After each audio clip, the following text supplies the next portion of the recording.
O Senhor esteja convosco. Ele está no meio de nós. Proclamação do Evangelho de Jesus Cristo, segundo Marcos. Glória a vós, Senhor. Naquele tempo, Jesus disse a seus discípulos: naqueles dias, depois da grande tribulação, o sol vai se escurecer e a lua não brilhará mais. As estrelas começarão a cair do céu e as forças do céu serão abaladas. Então vereis o Filho do Homem vindo nas nuvens com grande poder e glória. Ele enviará os anjos aos quatro cantos da terra e reunirá os eleitos de Deus, de uma extremidade à outra da terra. Aprendei, pois, da figueira esta parábola. Quando seus ramos ficam verdes e as folhas começam a brotar, sabeis que o verão está perto. Assim também, quando virdes acontecer essas coisas, ficais sabendo que o Filho do Homem está próximo, às portas. Em verdade vos digo, esta geração não passará até que tudo isto aconteça. O céu e a terra passarão, mas as minhas palavras não passarão. Quanto àquele dia e hora, ninguém sabe, nem os anjos do céu, nem o Filho, mas somente o Pai. Palavra da salvação. Glória a vós, Senhor.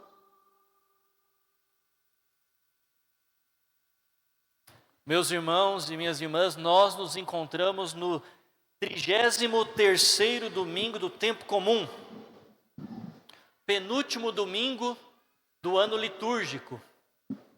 Depois de comemorarmos na próxima semana Jesus Cristo, Rei do Universo, nós daremos início ao tempo do Advento, um tempo de preparação para celebrarmos o Natal do Senhor. E a igreja nos oferece hoje passagens relativas ao dia do Senhor. O que é o dia do Senhor?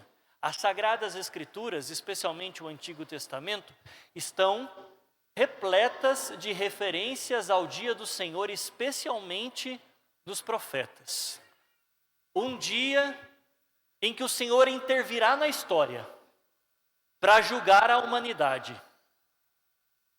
O Senhor não permite que a história se encaminhe para o absurdo. A história tem um fim. O fim dela é Jesus Cristo. Por mais que a maldade pareça se disseminar, por mais que as guerras pululem e uma se sobreponha à outra, por mais que este mundo pareça estar sepultado no mal, sem chances de ser capturado por Deus, de ser resgatado pelo Senhor, o Senhor governa todas as coisas. E a história toda, e a história de cada um de nós, se encaminha para Jesus Cristo, aquele que virá sobre as nuvens do céu, o Filho do Homem, a fim de julgar vivos e mortos, conforme nós professamos aos domingos e solenidades. Creio que virá julgar vivos e mortos. Nós ouvimos desta passagem, Jesus Cristo está em Jerusalém, e depois de ter saído do templo, contempla, junto com os seus discípulos, a grande construção de Jerusalém, o centro religioso, o centro cultural do povo de Deus, do povo judeu, o templo de Jerusalém, do qual atualmente só resta um muro de arrimo, que nós chamamos no Brasil de Muro das Lamentações.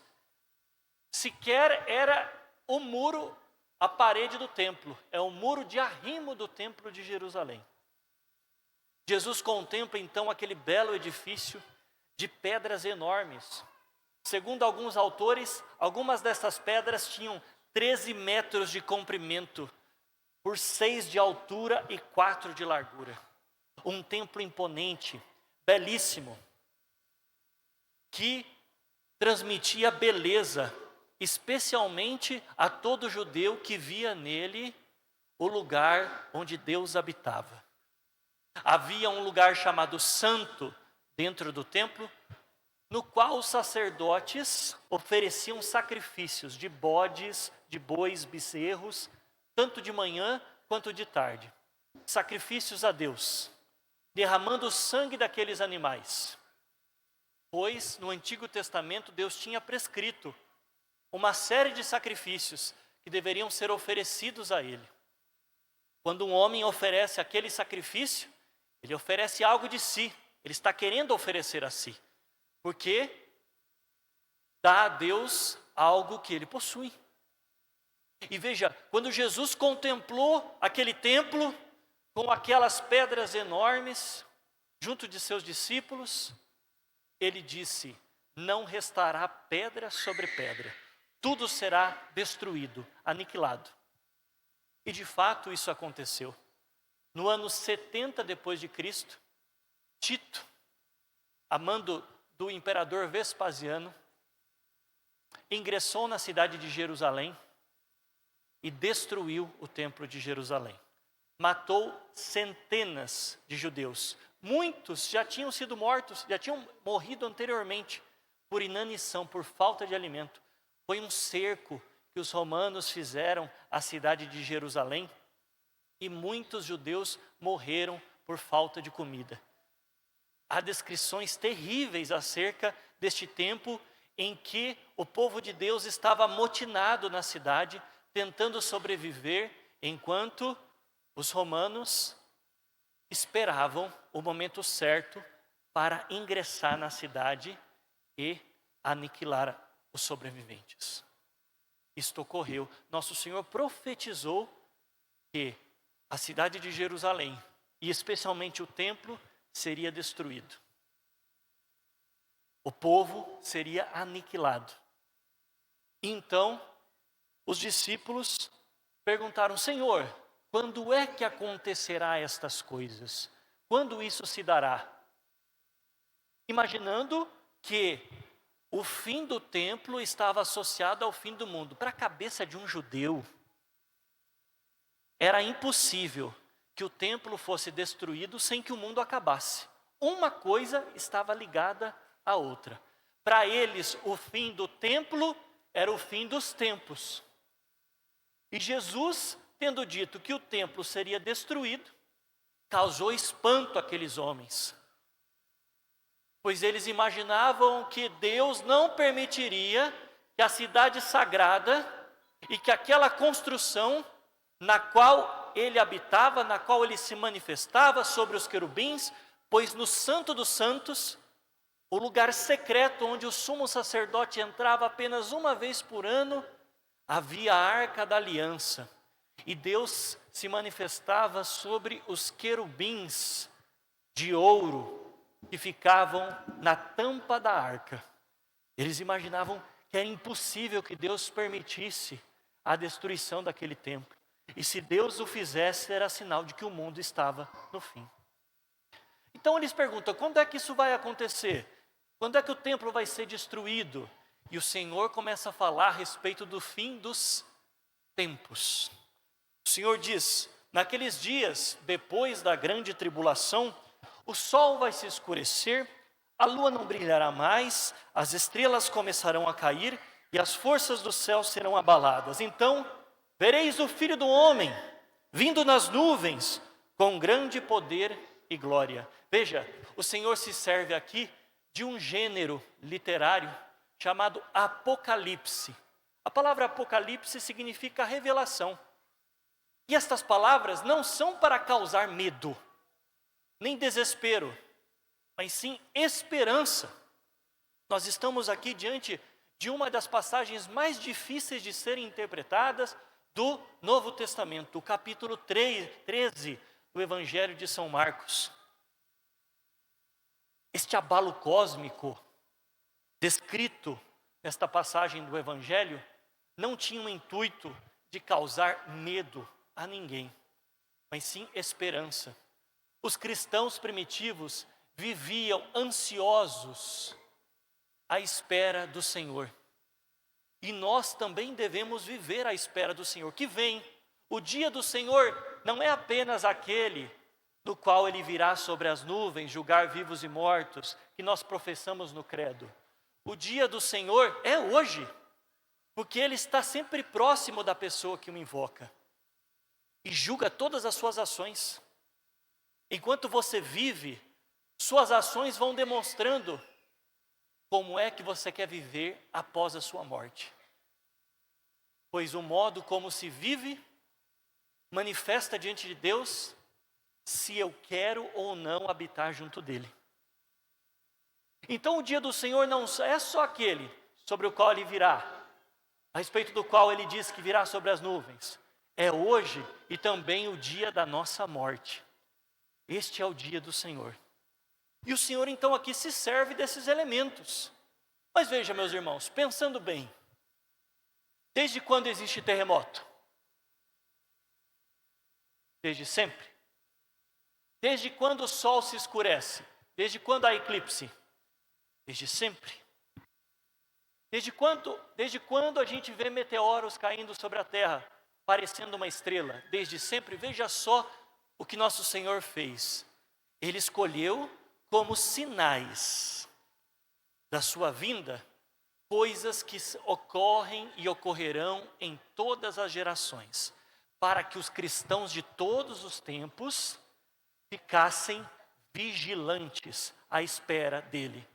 Que o cristão, quando visse um eclipse, que o cristão, quando ouvisse falar de terremoto, que o cristão, quando ouvisse falar de guerra e o rumor de guerra, sempre pensasse: o Senhor está às portas. Está às portas. E não necessariamente cronologicamente, como se o Senhor fosse voltar daqui a alguns dias, ou daqui a alguns meses. Ele deixou muito claro isso. Quanto àquele dia e hora, ninguém sabe, nem os anjos do céu, nem o Filho, mas somente o Pai. Quando eu penso o Senhor está às portas, eu não estou me referindo ao tempo cronológico, mas ao tempo que Ele me concede para viver diante dEle. O Senhor está às portas agora. Eu estou sendo julgado agora pelo meu Salvador, que me chama, que me apela com a sua graça diuturnamente, para que eu não me afaste dele. Eu não posso pensar: o Senhor virá daqui a tantos anos. Quantas pessoas tentaram prever a vinda do Senhor e falharam miseravelmente. Ao longo da história da igreja, inclusive de igrejas não católicas, quantos foram aqueles que tentaram, a partir das Escrituras, prever o dia do retorno do Senhor e falharam, pois o Senhor já tinha nos precavido a respeito disso. Mas Ele então escolhe esse tipo de sinal, que sempre ocorre e sempre ocorrerá, para que os cristãos, quando os vissem, para que os cristãos, quando testemunhassem esses sinais, se lembrassem: o Senhor está próximo.